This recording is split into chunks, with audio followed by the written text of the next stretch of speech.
Hello. Welcome back to the Sabbath Show, and we're back with a 7 o'clock in the morning edition of the Sabbath Show. Everton have just beaten Burnley 3-1 in a match which, halfway through this game, 60 minutes into this game, we did not see this result coming. The storyline of this match was Everton scoring 3 goals in 6 minutes. That is Michael Keane in the 60th, Townsend in the 65th, and Gray in the 66th.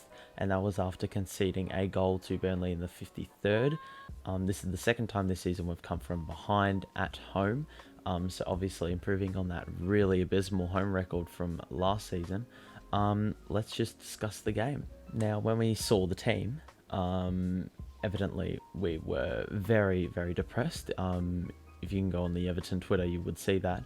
Dominic Calvert-Lewin out with a toe injury. He will be out for a few weeks. And usually, in past seasons or last season, we were troubled every single time Richarlison went out or DCL went out. It just really threw us off. Because then we went into like a back five or a back three or something like that. And that always seems to get us. And it got us this time. Burnley had so many opportunities early on. We were really troubled by the aerial ball coming into the box. There were a couple of chances. Chris Wood very early in the game, I reckon about 6 minutes into the game, had a header that he probably should have converted. There was another aerial ball that went in that resulted in a shot on goal that was, it was weak. So Pickford could easily save it. But then we saw the goal to Ben Mee. We saw the goal to Tarkowski later in the game that was disallowed by an offside. So we're really troubled by the aerial threat. We came out a bit lethargic in the first half. We've done this in the past last year as well.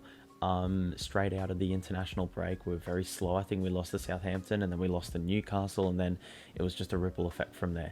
But this time, this was a different outcome. I'll give my man of the match to help explain where the success came in the second half. Andros Townsend is the player of the game. Pretty much sparked this whole comeback. First of all, the ball in the box to get Keane free to score the header. Very nice. Michael Keane was a bit shaky today, but that goal really started, as I said before, a little ripple effect. Then Townsend scored an absolute worldie himself that got me out of my seat and knocking this desk chair over. As crazy as that sounds, at about 6 o'clock in the morning, which is, it's not ideal.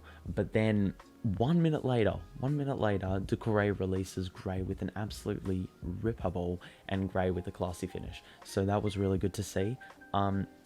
If you notice, in the first half and the second half, the delivery was completely different. We've seen that Dominic Calvert-Lewin is at his best when the ball's on his head. But the problem is, when Richarlison is up front, that's a big problem. And he was getting out-muscled all game by Burnley. They were tougher in the back half, especially in the air. So it was really difficult for Richarlison to really manufacture anything. But once we changed this delivery into, lower, pacey balls that really travelled off the turf, that was the difference maker. Apart from the Keane goal, which was out of nothing, Townsend, he took it, pretty shallow. He never got it in the box. He took a ping. He nearly scored another worldie. Probably 10 minutes after he scored one.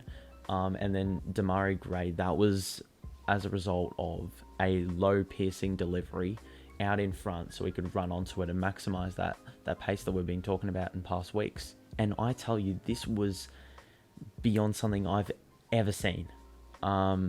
Speaking of Townsend though, he was the spark plug, if you call it.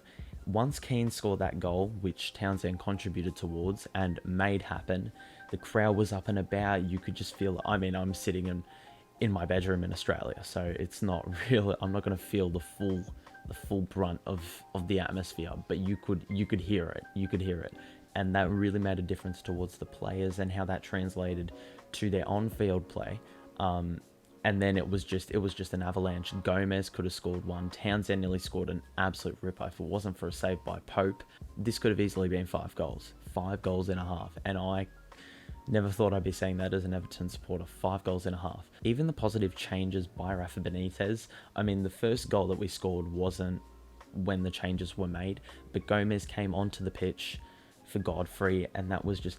Even though we'd scored the 1 goal, we didn't settle for that 1 goal. We just wanted to keep going and get those 3 points, and we did. and it was really good to see. Just a really positive adjustment. It really correlated with the shift in the game. And yeah, I actually said, could this be a shift in the game? Well, I lived to see it. And that change in delivery, resulted in the Burnley defence being caught napping on numerous occasions. They couldn't cope with the fast ball. They're really tall, so we were basically playing to their strengths in the first half. Really small front line against a really tall, tough, physical back line. It's not really ideal to just sit it on our strikers' heads because they can't do anything. And that's why I thought that when we didn't start Rondon early in the game, I didn't think it was a really wise move, but we were able to, adjust and play to our strengths and also play to Burnley's weaknesses.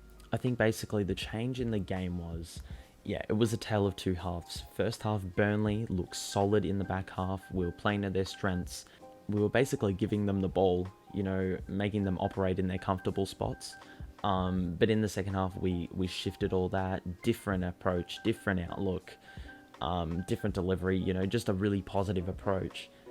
And that's been the major difference this season. We don't settle for a 1-1 draw. We don't settle for a 1-0 win if we're up. We don't settle, if we're down 1-0, we don't drop our heads. I think the crowd makes a huge difference into that, but at the same time, it's just really refreshing to see this. And I mean, Andros Townsend and Demarai Gray have been absolutely instrumental in our success earlier on in this season. As we've said in previous weeks, hopefully they can keep it up, but this is a really, really positive start. 4 games where we've gone unbeaten. This did happen last year. As I said in my previous video, let's not get ahead of ourselves. But we're equal first on the table, which is, it's great. It's great to be an Everton supporter right now, but we have Aston Villa coming up this week, who aren't in the greatest of form. So let's be very wary of them because they could come out firing. Sometimes it's Everton fashion to get a little bit complacent. About this time last year is when we sort of fell off a little bit of a cliff. So let's hope that we can keep the form going. I won't be doing the recap because it starts at 2:30 in the morning, so obviously I won't be doing it. But regardless, I'm going to embrace this moment. Anyway, it's been a great day, even though it's just only started for me. If you're Everton supporters over in the UK, hope you enjoy this win, and I hope you enjoy the rest of your evening. Anyone watching, hope you enjoy your day. But yeah, that's probably all from me. Let's hope we can pick up a win on Sunday or Saturday night, I believe, over in the UK. But that is all from me, as I said. I hope you enjoyed this one, and I will see you in the next video. Peace out.